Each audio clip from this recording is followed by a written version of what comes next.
health benefits aside of weight loss is just simply, I think, a mood enhancement, because I called it focus, but I have to say now it's more than just focus. It's actually almost like a calmness that dealing with high stress and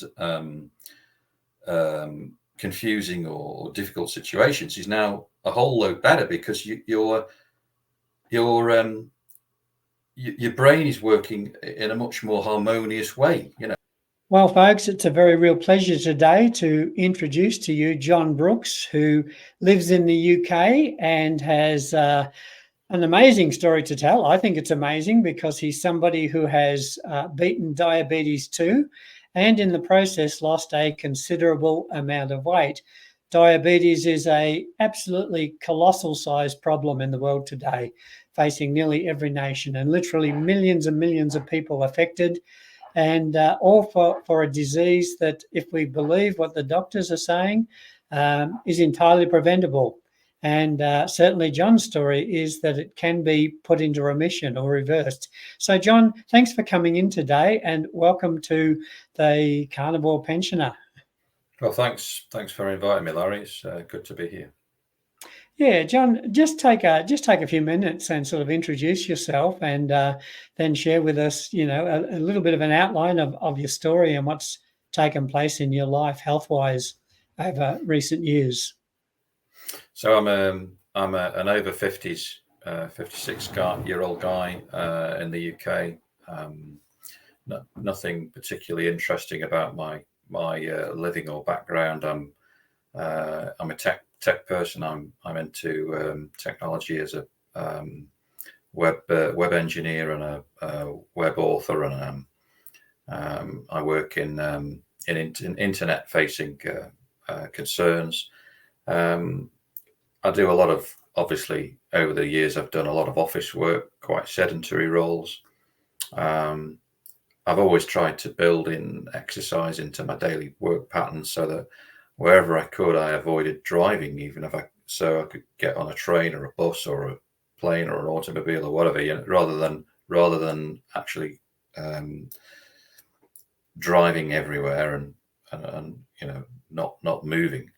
I tried to build in walking and cycling into all of those different roles, different places I've worked in. So I've been relatively physically active despite the sedentary roles I've been doing. When I was in my younger years, I was a hill walker and a bit of a mountain climber, and I've always tried to go back to that.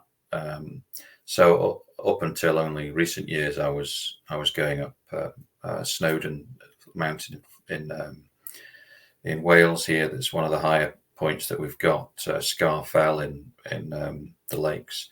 I don't go as high as say you might do in Europe or elsewhere. You got super high mountains there. I don't think I've gone above 3,000 feet. But relatively healthy up until I'd say about 10 years ago. So what happened for me was I just started to feel tired, worn out, and I've always been very driven and hardworking. Some might say I'd like to think I'm a hardworking person, committed to the technology that I work on, and committed to the doing a good job and improving things. But after a while, I was starting to feel that more so tired than I thought was naturally part of me, that I was losing some of my get up and go, in that, say, I could get through a long, hard working day, but then I just want to absolutely dead stop and lie down and just rest. And then every now and again that would get more and more. So I would get to the point where, say, 4 days out of 7, I didn't do anything, say, after 6 or 7 o'clock, when I'd stop. I'd often work very long hours. And then I would just take a break as much as I could and then sleep and then start again. So it was basically getting to the point where it was work, sleep, work, sleep, work, sleep. And then I thought, this isn't right. Energy levels aren't good. And I did my own sort of research and talked to people around me and so forth that knew something about hormones or nutrition or whatever. Spoke to an osteopath, and he sort of thought that, that there's he believed that in his path that testosterone was something that he needed to be aware of, and he'd had a deficiency in that. So he suggested to me that you just get your blood tests done. So being in the UK, the NHS won't do that sort of thing. They're not interested in that level of testing, and they don't see that as a contributory factor to anything really. So I found out how I could get my own blood tests done, and effectively from there we call it going private. But I mean, it's just like anywhere else. You just you find a company that does a blood test for you, find somebody that's qualified to take the blood and send it to them, and they test it, and it comes back, and they tell you what your bloods are, your blood workers are. So that happened for me back in 2019, the eve of the pandemic, and I hadn't really experienced any what I thought were at the time symptoms of type 2 diabetes. Aside of fatigue, and that could be down to hard work and getting older, and slowing down. So I wasn't surprised, because I'd had one or two tests in the past with GPs that suggested a higher than normal blood sugar, and that I should lose a lot of weight. But at this point, I'd already lost a lot of weight, because I'd been applying, what I thought was healthy living, and the current accepted way of eating food, with 2/3 of it being basically carbohydrates, but portion size, portion controlling my food. So for many years, I was just mind over matter, really, not sort of calorie restriction, but restricting the amount of food that I ate before I chose to eat again. So I used to call it the 20-minute rule. So, if you eat something, you wait for 20 minutes before you eat something else, because I could eat 3 meals, when I was the heaviest. I could eat and in quick succession and not even think about it, or the equivalent of what some people would consider to be 3 lots of portions of whatever it was. Healthy food. I could eat anything very fast, and not even think about it. But by the time you've done that, your brain hasn't had a chance to work out that it's had anything to eat yet. So there is this sort of cycle of association that I was failing to look after. So yeah, I got to this point. I got these blood tests back, and despite even at that point having come down from like 27 stone down to about 18 at this point, I've got a raging A1C. So it wasn't testosterone. It was a hormone, but it wasn't the one I thought it was. And then I just got sucked into that system then, which is I compare it with what I perceive to be other countries' similar systems, and it sounds to me pretty much the same. That you'll be pulled into a system of medication over dietary intervention, although the dietary advice that you'll be given will be completely contrary to that of what I know of as the low carb community, and as now probably becoming more carnivore than anything else. And I've now got at this point though, where I am now, to having discovered low carb in 2019, to the road to carnivore, which is where I'm at now, really. Not wanting to be or looking to be carnivore, but realizing that in my pursuit of fat over carbohydrates, the healthier source of fat is meat, fish, and eggs. So that's essentially what I've done, amongst other things, to improve my health and bring the A1C down. But the A1C really was not. It was momentarily affected by the drugs that I was given, and I monitored that with CGMs, with continuous glucose monitors. I use the only one really you can get here that's cost effective is the Libre device. There are others that are, I think, probably aimed at type 1s that you can't even buy them. It's almost like you pay a subscription. Yeah. And it's quite a hefty one, I think, really, for what you're getting in comparison to a Libre. But I don't really think Libras are cheap. But I do use them to monitor glucose, and that has given me a good indicator of what my A1C is going to be when I've then subsequently had it tested and found that, yeah, it seems to correlate, that I can monitor my glucose and predict what an A1C is going to be. I've learned a heck of a lot about, what type 2 is and the condition, why you've got it, and what on earth A1C is, and what's an acceptable glucose in millimoles, and what is that?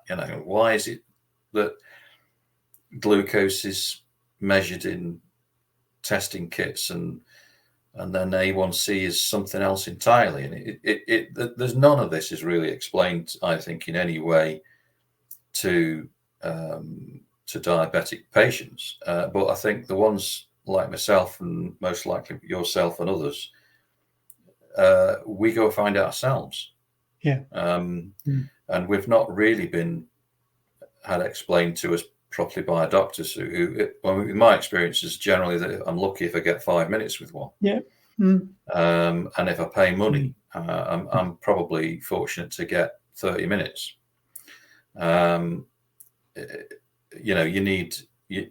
need sort of proper advice and hand holding, and but that isn't there to be had, and most, if not all, of the information on dietary patterns for diabetes, at least where I am, and I see it similar elsewhere, is confusing, is contradictory, and a lot of the times it isn't even based in fact. It's just based on supposition and false opinions. So, John, that's where I am just now. Yeah. Yeah. Just backtracking a little bit, you got your blood test done on your own initiative, and did you then take that blood test result to the doctor? Correct. And and in doing so, they wouldn't accept the tests. Unbelievable. They wouldn't accept the test that I'd had done until they'd done their tests, and they weren't happy until their tests came back. And they did. I mean, I paid for a full blood works, and as you would, and to get everything so you can see what all of your different markers are like. And frankly, there were quite a few that were a bit of a mess. Severe vitamin deficiencies. There were inflammation markers and stuff that were not good, which I have to say have vastly improved now. But none of those were done because by budgetary constraints and so forth. They won't do Wellman's clinics anymore. That was dumped a long time ago. And they just do A1C. Well, of course, their A1C was far higher than mine was. So it's almost like as if that's not good enough. We'll have to do ours, and they'll be much worse than yours. And that was it. Then once you're diagnosed as type 2, it's pretty much like you've entered the kingdom of sick people. Yeah. You can't come out. You've been banished from the normal world into a world of eternal illness. And the attitude generally is that then that you're not going to get any better. The standard treatment is effectively drug based, because nothing that diet is going to do and nobody loses. The assumption generally is that most people don't lose weight of their own accord. So I'm a bit of a blip on the scale, I guess. Most people will overindulge in the wrong foods, and they lack self-discipline. So those are generally the wrongly held beliefs, I think, of a lot of medical people today, and that's where I found myself. Yeah. So was the doctor able to explain to you what caused diabetes? I think he in the short chat that I had with him, it was to the effect that insulin was overproduced in my body, and that I probably got more insulin in my body than he had in his, which actually I would probably dispute now, knowing what I know now, because most people have got fasting insulins which are far too high, and are there because they've had too much carbohydrate in their system, including sugar. But that is the general perception, that it's just too much insulin, and that my body's stopped responding to insulin. Therefore, the glucose is too high, and that's it. That's about as far as it goes. There's no link then with fat cells and fatty liver. So did the doctor just prescribe the medication, or did he talk about lifestyle and diet? Well, I was handed very, very brusquely an information pack of photocopied papers and such that I was left to read myself, and given a prescription to go off to the chemist. At which point, then I was essentially given a carrier bag full of tablets, and that was it, really. I mean, the follow-up information triggered. I think the follow-up process triggered a call with sort of a local diabetes support group, I guess, where I think I couldn't really tell whether the people were paid or volunteers, but I don't think they were really qualified. I don't think they were. It was almost like paid oblique volunteers that worked as sort of almost like team leaders. And at the time we were in pandemic then, and it was done on Zoom, but you would have gone into some place and met with them, and they'd have given their spiel and told you what you got to do. But they were basically reading from a hymn sheet, as it were. They were reading from some kind of script that they'd been given in regards to diabetes control. And the advice there I was given was, well, if I can pick out a few of the highlights, one was that in my case, I should be, if I didn't get breakfast in the morning, it would be a good idea to eat a Mars bar. That using a CGM wasn't a good idea. That's a very bad idea. That I didn't need to do that, and that what I should do is to wear a pendant which tells ambulance workers that I've got diabetes. So as if I was a type 1. So they got me mixed up with type 1. And that when I had when I was admitted into hospital, and this was almost said in the same breath, that the ambulance attendee, I guess the para, would test my blood sugar, and that's enough. So I don't need to do CGMs. I don't need to measure my own. So I sort of stayed calm and try, like I'm talking to you now. I was just listening, because I thought, well, I best listen and see what these people have got to say. But inside, I was just like filled with horror. Because what little I knew then about diabetes and its causes, that eating and drinking fruit juice, that was the other thing, because you have to keep your blood sugars up and eat regularly and drink regularly, and all of the things that completely counter to scientific approaches to glucose monitoring and management.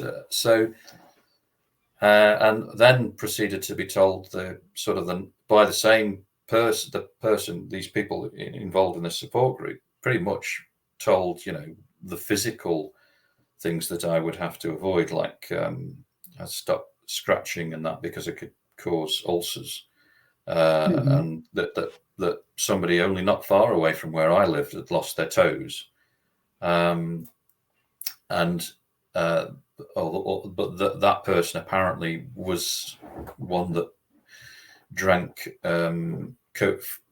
sugary Coca-Cola every day, and I thought, well, it not even asked me if I drink Coca-Cola. So the assumption was that, and yet fruit juice, absolutely fine. Unbelievable. I know here in Australia, the government has a organisation, like most governments, I guess, called Diabetes Australia. And I had a look this week, and it had the recommended diet for those people who'd been diagnosed with diabetes too. And it was basically the old 1970s food pyramid with lots of grains and breads and cereals and carbohydrates. And then it did have a one-sentence statement that they tacked on the end to say that in some cases people have been successful with a low-carb diet. And then they put out a positional paper that they attached to the website on the low-carb approach, saying that, yes, while it does have a measure of success, it's certainly not a long-term solution, maybe no longer than 6 months they recommended. Yes, I just thought, it's absolutely incredible.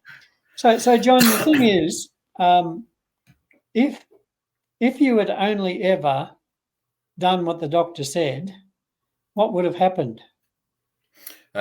Because my state of health in 19, and then the subsequent effect that the drugs had upon me thereafter, was devastating in terms of energy. Like I talked about energy levels. I mean, that's the reason that I self-diagnosed as type 2 in the first place.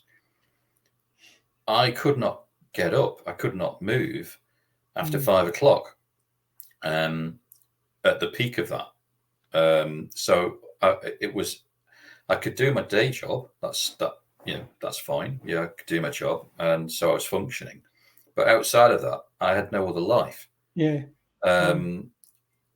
was having to reserve all of my energies to just carry on working. And with me, because I love what I'm doing, I'm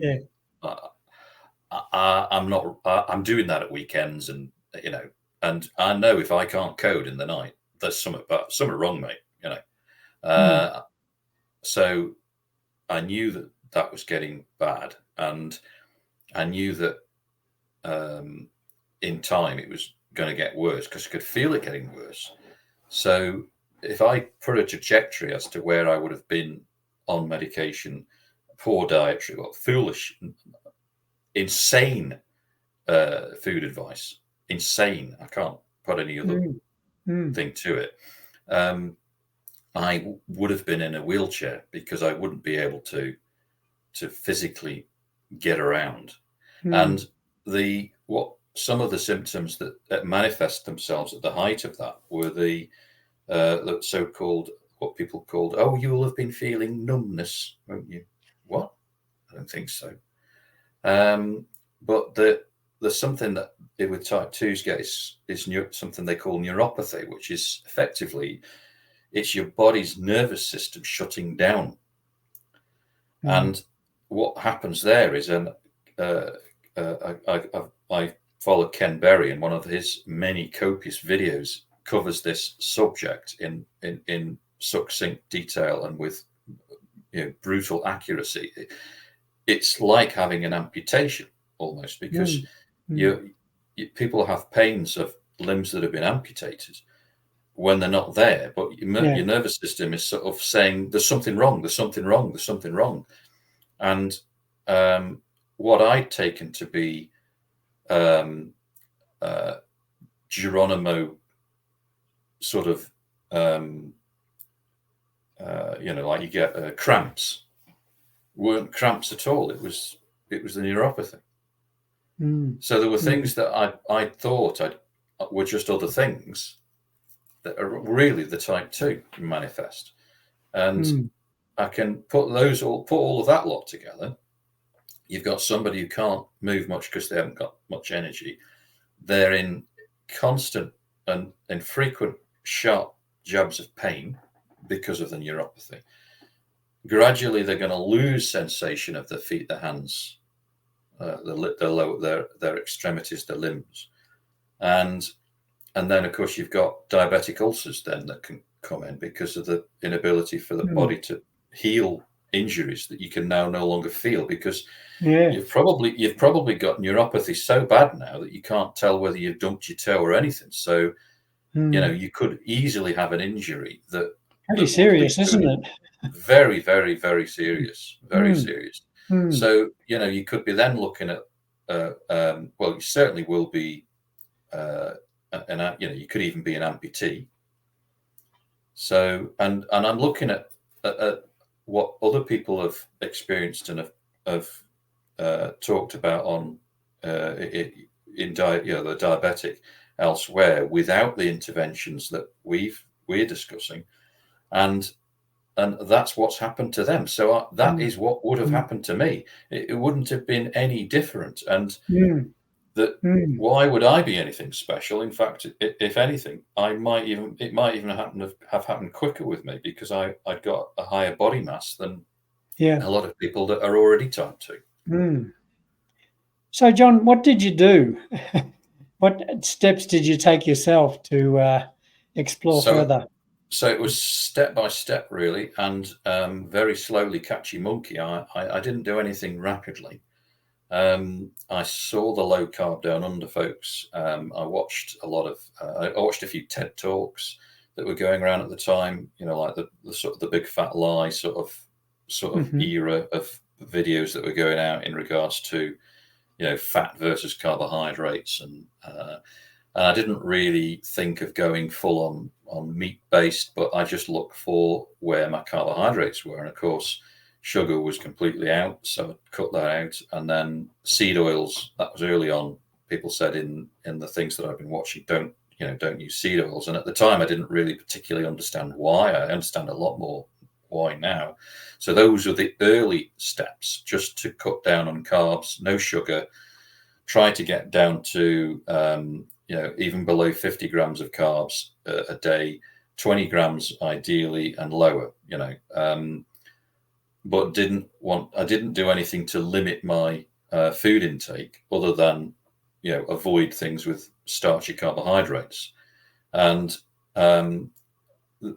initially it did have an effect on the glucose, but it didn't really have a great effect. And it disappointed me. I was upset by that, and I continued to take the drugs because I thought, well, obviously I need some kind of glucose control. But again, later, Ken Berry came to the rescue on another one of his videos he did in regards to managing glucose and how long it takes to bring it down and where you are in your journey. And he explained that, of course, if your body is injured, and we just spoke about earlier about the concept of neuropathy and other cellular damage, really, your body's trying to heal. Now, when you're in a situation where you say you've got a viral infection, so you've got flu or a bad infection or whatever, and you'll probably have a higher glucose reading because your body is pumping out glucose to fuel itself to fix the problem. So if you're in an injured or a compromised state, you're probably going to have a higher glucose level. So it was probably only back to just last year, well, before last year now, that started to even keel itself. So a lot of the fatigue had improved. These sharp Geronimo flipping stab in the back sort of pains I was getting with what I now realize was neuropathy were starting to just dissipate. They weren't gone entirely, but they were going, so I realized that my body was starting to sort itself out, and therefore it didn't overproduce glucose. So that was a big sort of breakthrough for me, realizing that the glucose levels were really coming down now. And so I just kept at it, really, and then realizing that, well, why are you having any vegetables in your diet at all? Because they're carbs. And if you can get what you need from meat, then just eat more meat. And then as time went on, then I realized that I wasn't wanting to eat as much because I was getting out of food what I needed to get out of it. And I certainly didn't eat breakfast. I stopped eating breakfast quite early on. And then what they call intermittent fasting come in, and I'm now around about sort of 20 hours between meals. So, but that was a steady thing. That wasn't an immediate thing that I did straight away. It was just a thing that happened quite naturally and over time. And initially, I felt quite weak and a bit sort of giddy on occasions, on very hot, on the rare occasions here in Blighty that we get sunshine. We were out walking, and I just felt desperately tired, and I had to sit down and have a coffee. And that was okay. I was fine after that, and I recovered, but I did feel overtired and a bit giddy. But that was out of the ordinary and that day. And then thereafter, I was able to walk, and now I walk and get about, and quite physical, despite the fact having not had anything to eat for nearly 20 hours. So it was the if you want to call it an intervention, you could, but it was a slow and gradual, careful, because again, I was having to do this on the knowledge that I'd got myself from watching YouTube videos, reading books, listening to people, medical, and sticking with medical people. It's only recently I've started really following people like ourselves that aren't medically qualified, because I wanted I wanted somebody with a medical qualification to tell me what I should be doing, because I wasn't getting that from my own medical support. So it was a sort of a gradual thing, if you want to call it gradual, in a year or 2 years or so from 19. But once I realized something was gone, it was gone. So with cutting down on all of my carbs, getting practically to just meat and dairy, I realized that I'd got too much milk in my diet, and that went, and that was it. I'm not right. That's it. I'm not having milk anymore. That's it. And suddenly, the glucose just came sailing down like a plane coming into land. It was just awesome, what I did. So it was the typical, like, sugar isn't just sugar. You get fructose in fruit and sucrose in fructose in fruit and lactose in milk. And people talk about a lactose intolerance as if it's some kind of allergy. It's not. It's carbohydrate overload, mate. It's just nothing. You're talking nonsense. So, I'm sorry. Forgive me. Yeah. Forgive me. Some people will have allergies, and no, I'll take that back. Edit that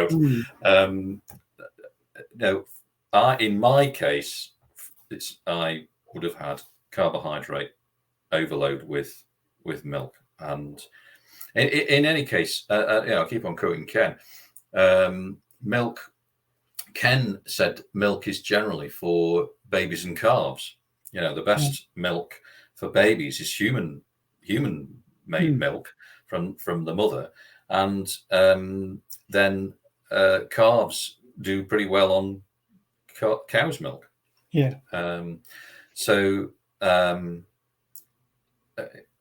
That's what they consume for putting on weight and putting on fat. Should I be drinking that? So by this stage, you're pretty much full on carnivore. At this stage, yes, and probably for a year now. Yeah. In fact, I would say, as far as from my remission date of April last year, I think I'd safely say probably full on carnivore for over a year. Yeah. Because to get your A1C down, you've got to have been at a normal A1C. Your glucose has got to be a normal glucose for like 3 months because of the cycle of your body regenerating blood cells and stuff. So I think I was probably in remission before then, but I wouldn't have known until I'd had the A1C. And were you still taking the medication at this stage? No, because I'd had to much earlier than that. I'd had to stop taking all meds because it was affecting my health. So I said about the low energy. Well, that was making it even worse because some of the drugs that they'd given me were effectively weight loss drugs, and they wanted me to go on effectively on the weight loss drugs that are now injected. So I would have been in even a worse state then. So those drugs are sort of tricking your body into jettisoning glucose through your water system. So you're going to the toilet and you're just flushing out glucose. But in doing so, the other effects that had was severe muscle wastage. So I didn't just lose fat; I lost muscles, and I was repeatedly having to have my shoulder fixed. This one was really bad, and it was. I'd realised later it was the muscle was going, so there was no muscle to elevate that. And I was getting so-called frozen shoulder, and what?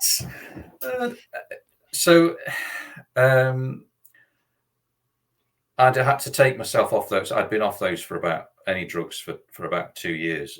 Easily. And how did the doctor respond to all of this? Not happy, because as far as they're concerned, metformin, for instance, that was the first thing to go with that. That was the easiest one for me to reduce because it was in tablet form with, quite a lot of tablets. So it was easy for me to take those out one at a time, very carefully, and monitor my glucose with a CGM. So I was doing everything with as much care as I could, but with no medical support or acknowledgement whatsoever. But as far as the medical people are concerned, metformin is nothing less than a miracle drug and a preventative drug for all manner of ills. It's like a sort of a panacea of things that gives me a pep me up, panacea of goodness. And yet, when you read the small print, and when you look at the recommended treatment with recommended the sort of the advice given by medical people themselves, metformin has got a limited time in which you should be using it. And my dear old mum-in-law, we've now lost, she was taken by cancer, but she had type 2, and they brought her off metformin years after she had been prescribed metformin, and it was thought to have been causing her problems because of constant use of a drug that was not advisable to be on for so long. And yet the general thought on this is that it's almost like a vitamin. But anyway, that's metformin for you. Foxega was another one that I was on, and there was some pretty nasty reports coming from the States, from patients in the States that were experiencing affecting their eyesight on Foxega, but certainly not good things I was hearing.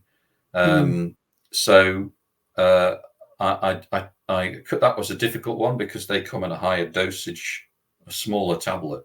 So I started trying to cut those in half, but after a while I just gave up and I just had to go off it. And I did experience an increased glucose, and I just had to hold the faith and keep at it. And it came down. It came down. But it didn't go up like, back to 11 or whatever it would have been as an uncontrolled diabetic. It was just going up to 7 or 8 or whatever. And then over time, it just come down. My body worked out what was going on, because I think your body's a bit like a spring. It's a coiled spring. So when you give it a drug or something, that it tells it to do something else, and it doesn't like it, so it tries to pull it back. So it's like a tug of war doing this. And then when your drug comes off, you've got to reduce that gradually so that it doesn't have the effect of catapulting you into some kind of event. And that's probably why doctors don't like people coming off drugs without their permission. Yeah. So how did the doctor react when he knew you'd taken yourself off the tablets? Well, when it wasn't so much that it was, well, first off, when it started to reduce, it was more that I was to speak to a diabetic nurse and so on. So I did. But all the time they've got my CGM stats, so they can look at that, and they couldn't really see a problem. So really, the doctor should have been taking me off those meds anyway. So they were a bit stumped there, and the only thing that I could get on my pressing them was the diabetic nurse was to say, "Well, you've done very well, but you probably have to go back on meds." Because, as you've just said, however long it is, 6 months or from losing weight, you'll just, you'll revert. Well, of course you will if you're eating carbs. But I wasn't eating carbs, so it stumped them, because they were expecting a rapid relapse. And that I'd have to be welcomed back into their arms of drug treatment and more drugs. And of course, it just didn't. And it didn't happen. Yeah, it didn't. The relapse never came. You think they'd be pretty excited about that? Well, yes.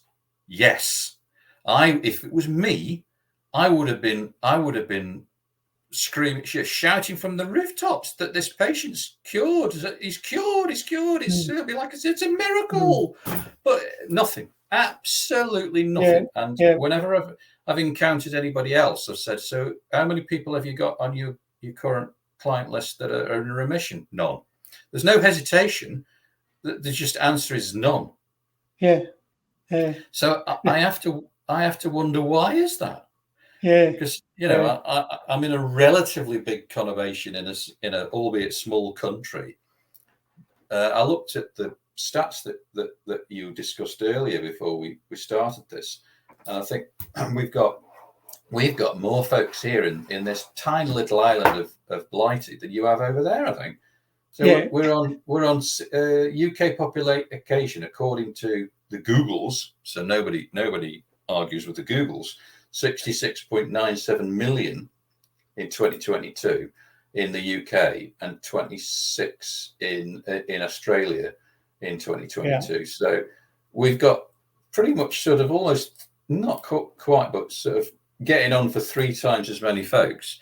I'm in a large conurbation, the second largest in the UK, and I'm alone. Unbelievable. I'm the only one. Yeah. I don't think I'm the only one. No. My whole journey began by going to see my doctor, and for the annual checkup, although it had been more than an annual checkup, it had been a couple of years. And the doctor said, "You're pre-diabetic and you've got very high blood pressure. You've got a fatty liver and something else." And the only thing she seemed concerned about was the blood pressure, because she had a pill for that. So she gave me a pill, and I was on blood medication for 12 months. And I keep going back and say it's not working, and she would just increase the dose. And so finally, after 12 months, that's when I started the carnivore diet. And within 2 months, my blood pressure dropped down, right down to normal. It was something like 190 over 80 or 90, and it dropped right down to 110 over 80, I think. and it stayed there. So she'd said to me, if your blood pressure comes down, you can take yourself off the tablets. Now, I thought when I went back in, she would be ecstatic. She just said, oh, yeah, that's okay. That's okay. I'm thinking, a bit more enthusiasm here. So was it so your blood pressure went down by something that you may as well liken to magic? Yeah. Within 2 to 3 weeks of being on carnivore. And probably as a result of the good and wholesome drug treatment that has fixed the problem. Yeah. Like, it was uncanny because she never addressed any dietary issues with me. She just gave me the medication. But then she sort of added, when I told her that I was on carnivore and that I'd lost this weight, she said, oh, of course your blood pressure will go down if you lose weight. And I'm thinking, you could have told me that a year ago before you gave me tablets. Yeah, and I think, I find weight loss is generally the only association or causality with any of these conditions, that you've just put too much weight on. Yeah. So, yes. Other than the diabetes, have you noticed any other benefits from eating this way? Massive. I mean, my trade is coding and a lot of tech stuff, and I'm an infrastructure engineer in that I work on infrastructure, large and small. So cloud technology features in that, virtualization, a lot of working with complex systems, pipelines, integration work is something that I do a lot of. So that all of these are things that involve quite a lot of mental gymnastics in order to work out how things are working, whether they're going to work smoothly or not, and predicting catastrophes before they ever happen, and then diagnosing catastrophes when they happen and fixing them, sharpish, like yesterday. So in some respects, it's almost like time traveling. Your brain has got to work at a rate of knots in order to anticipate what's going to happen in a lot of complex scenarios. And that's like, it is like sort of, I liken it to playing chess in multiple dimensions. It's like, grew up watching Star Trek, and there was a guy called the character called Spock, who was the science officer of the Enterprise. Lovely Leonard Nimoy, bless him. And but he played this part wonderfully, I thought, and he demonstrated how his mind was working in a different dimension practically. And I thought, liking this to, if you do this stuff and you've done it as long as this, you've got to be getting like Spock. You've got to know your onions, and I couldn't. I was starting to lose the edge on some of that because I was getting so tired. But my brain never really stops. It's always working stuff out. So even when I was tired, I was just waking up again and think, that's what it is, and then I could go back and fix it or whatever it was, or put together another solution or whatever.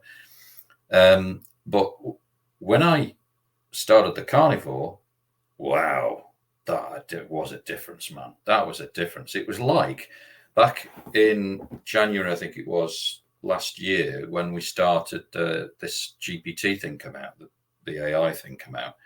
It was like that for me, in that my brain started working like GPT. It just started being supercharged. It was like suddenly supercharged. I could work all this stuff out that I could work out before, but that's so much quicker. And I was getting to, without this was before GPT, and it was like I was solving problems in minutes that it would take an hour or so.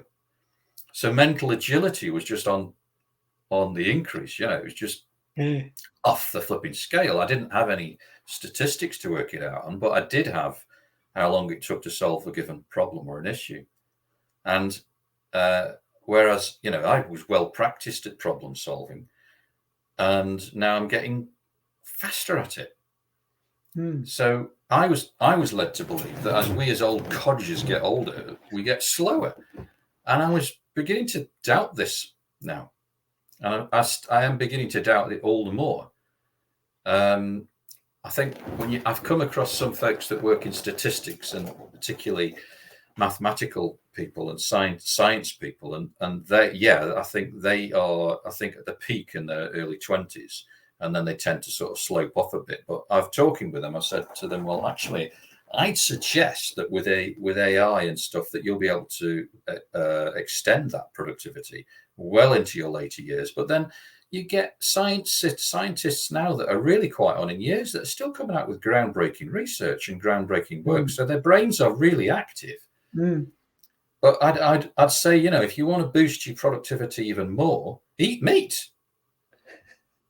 You know, because the other thing that I'd not fully realised until after it happened was that your brain can work on either work on glucose or ketones, and it can work off ketones when you go into ketosis, where you started feeding the body on fat as opposed to sugar, and let's face it, carbohydrate is basically sugar. So if you cut that out and you start giving it fat, it has an enormous amount of benefits. Primary one is that your brain starts to be given energy that is not so much like a sort of a flash in the pan like lightning. It's just like a baseline, and it just picks you up, just runs with it, and then your mood swings that you would have had, say, from, you know, feeling depressed or whatever, a bit of sugar, a bit of fall off, a 3 o'clock drop off in the afternoon that you get, you know, when you've had an ice cream or something at lunchtime, something stupid like that. Sorry, I'm doing it again. Sorry. You know, you could have a carb rush from a heavy lunch of carbohydrates, and in 2 or 3 o'clock, you have this fall off. Well, none of that happens. So, because your body's now like, it almost feels like it's nuclear powered. You know, and your brain is doing the same thing. It's just ticking along, banging out the numbers, crunching the facts, just getting on with it, and you're solving problems almost like you would normally. In the back of your mind, an idea comes out, so you realize your brain is starting to do sort of. It's not just multitasking; it's multi-threading, man. It's faster. Yeah, it's much faster. But your satiation, the diet is affecting was affecting your glucose, and you're now no longer hungry every moment of flipping day. Basically, I mean, I remember when I was at my heaviest, I always felt hungry, and that is now gone.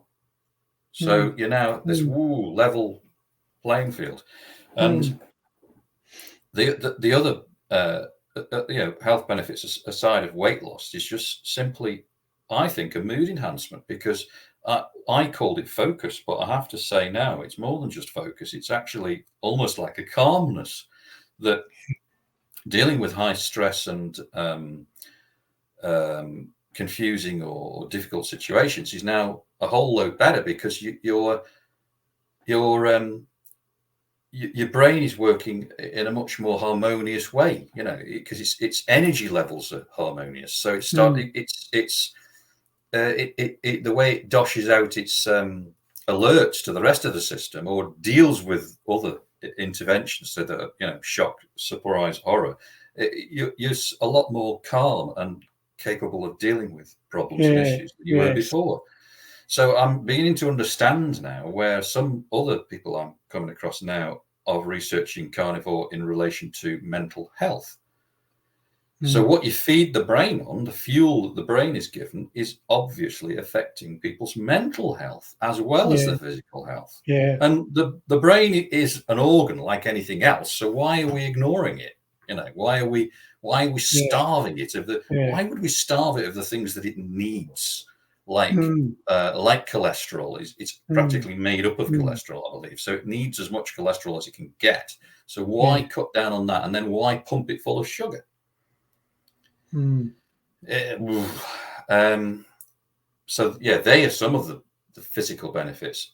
Yeah.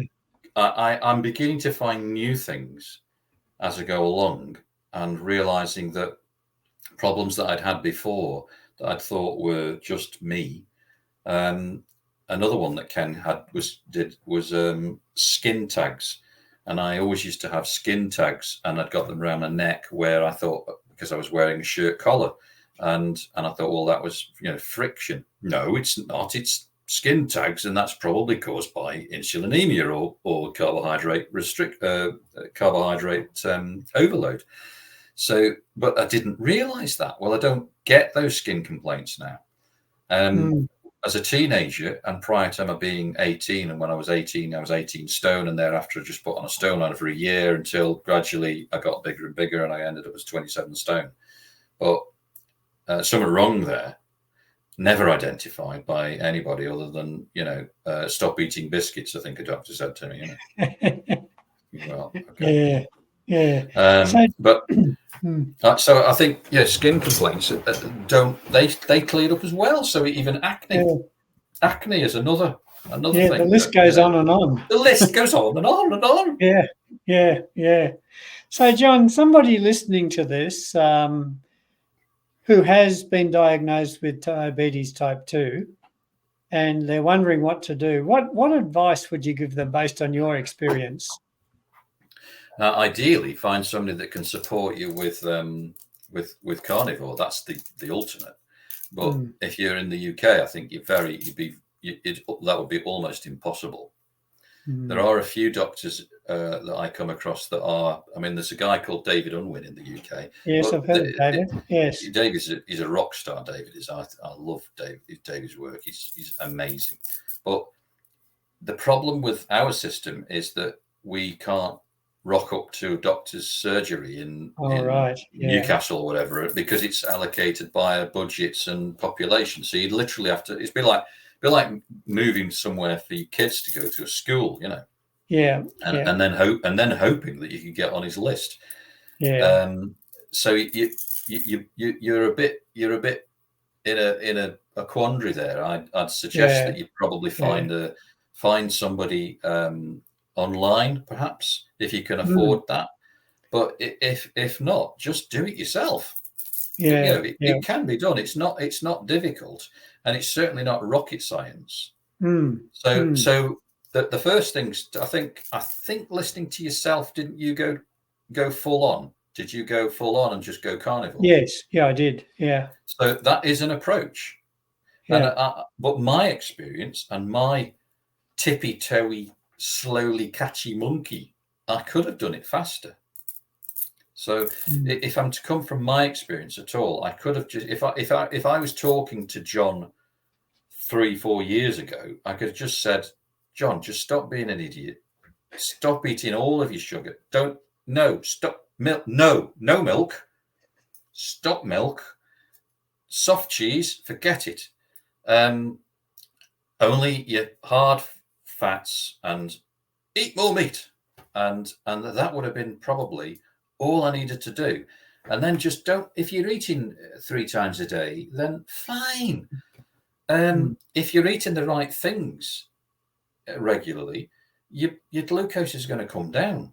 It depends if you're metabolically compromised. Like if you're type 2, you probably are, because if you've got forms of cellular breakdown, like you've got issues with fatty liver and that, your body's got to sort itself out. So you are on a path, you're on a journey. So it depends on where you are. If you're pre-diabetic, you could possibly achieve full remission within several months. And that's not me saying that. That's me reading Unwin's figures. So the further down the road you are to type 2 and being well established as a degenerative condition, the longer it's going to take for your body to sort itself out. And I'm beginning to think that I was probably quite on the road to severe type 2, because I think it had been undiagnosed for some years. But it's still fixed. Yeah. So keep the faith. Don't give up. And but you'll start, the mental clarity thing. You'll see that if you go full on low carb carnivore, you'll get that in a matter of hours. Yeah. Yes. Yeah. I was just thinking the other day.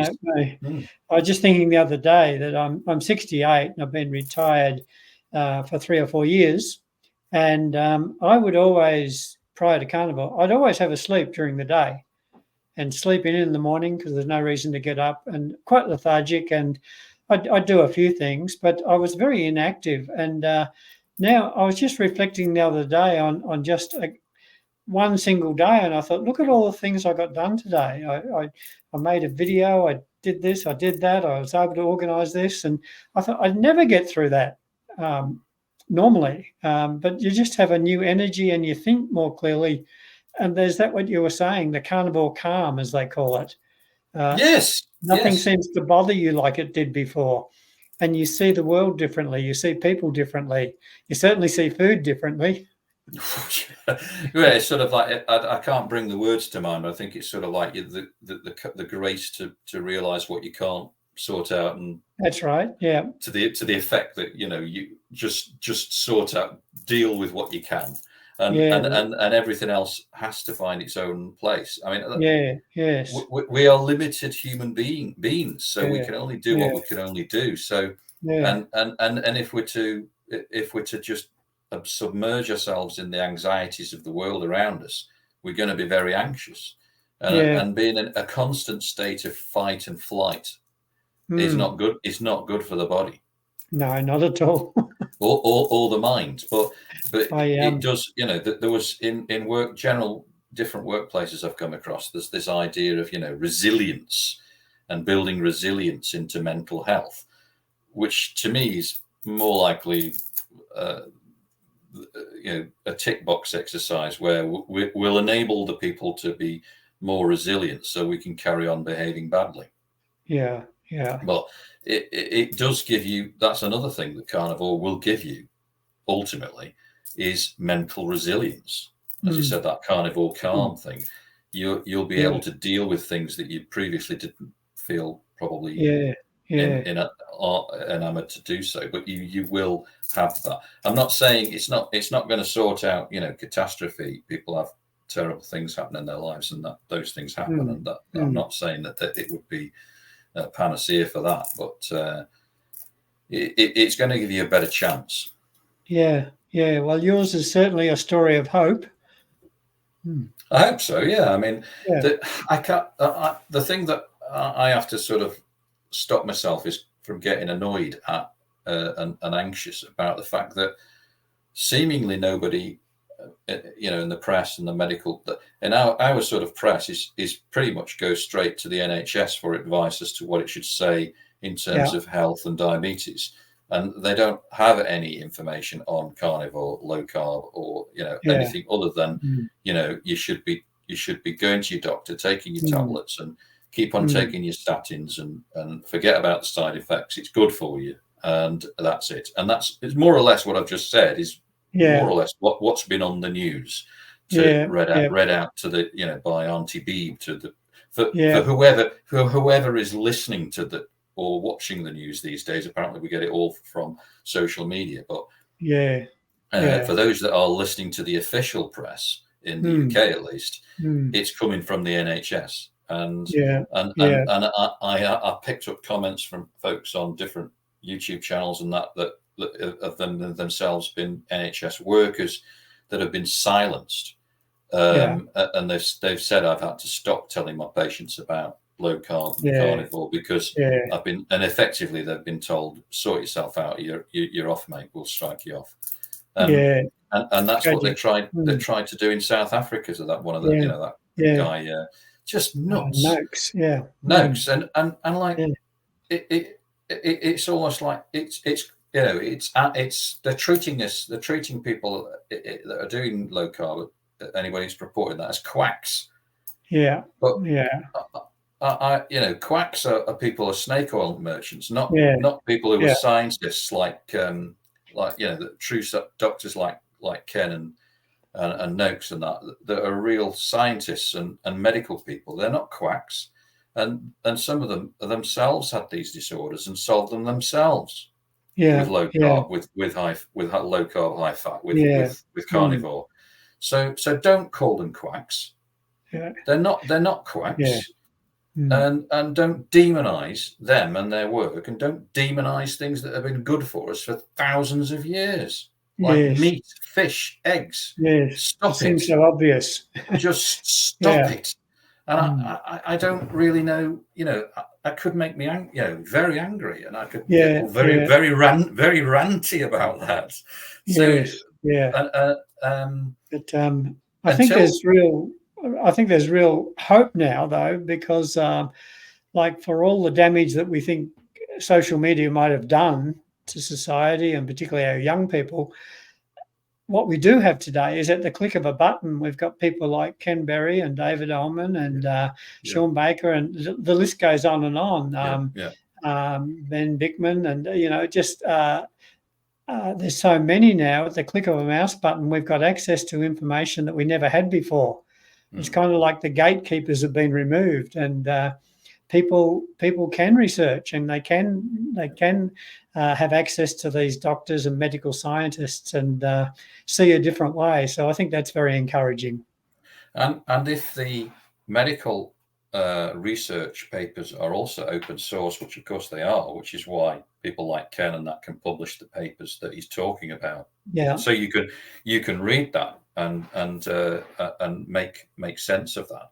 And so too can the doctors that are currently failing to see that advice and that are carrying on with this calories in, calories out sort of thinking, and you are what you eat, therefore you must have eaten something very stupid, that kind of mentality. People are overweight generally are overweight because they've been given bad food advice. It's nothing to do with their laziness, lethargy, or lack of willpower. It's to do with the fact that the carbohydrates have a worse effect on them than it does on the other parts of the population that it doesn't affect in that way. But you, if you're a thin person, watch out, because you could have fatty liver. It's just that your body deals with fat in a different way. And you could still have fatty liver. You could still suffer from the effects of, if not type 2, you could still have stroke, heart attacks, so forth. All sorts of other metabolic disorders. But your body is failing to put weight on, because my body didn't fail to put weight on, and I was able to cope with over consumption of carbohydrates, whereas it would have otherwise been putting the fat elsewhere, straight into my liver.